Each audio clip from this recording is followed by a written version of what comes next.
In today's video, I'm going to teach you how to edit product colors, sizes, and variants in Squarespace. If you sell items that come in different colors or sizes, keeping your variants organized is key for a smooth shopping experience. Squarespace makes this straightforward once you know where everything lives. We'll walk through the exact path to edit options and variants, and I'll share a few simple tips to keep everything tidy. Start on your Squarespace dashboard. On the left-hand menu, open Products and Services. This is where your store settings and catalog live.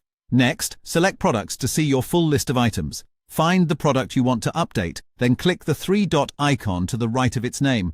From that menu, choose Edit to open the product editor. Inside the editor, head to the Inventory section. This is where Squarespace groups all your stock and variant settings in one place. In the Variants area, click Edit All. This opens the editable grid where your current variant combinations are listed. At the top right, click Manage Options. Think of options as the building blocks for your variants, typically things like color and size. In this panel, you can adjust the option names, add new ones, or refine the list of values. For example, if you want to introduce a new color, add it under the color option. If a size is discontinued, remove it here. Keeping option names clear and consistent, like using small, medium, large rather than mixed abbreviations, helps avoid confusion later.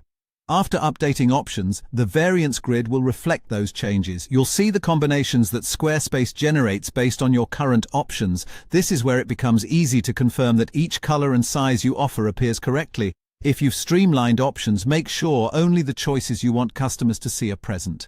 Small touch. Ordering your options logically, such as arranging sizes from smallest to largest, can make the shopping flow feel more polished. Once your options and variant combinations look right, click Save. Saving applies your changes to the product, and your storefront will now display the updated colors, sizes, and variants for shoppers.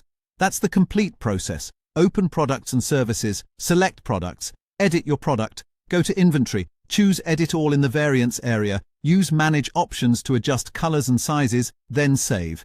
With these steps, you can keep your product catalog accurate and easy to browse, ensuring customers find exactly the variation they want without friction.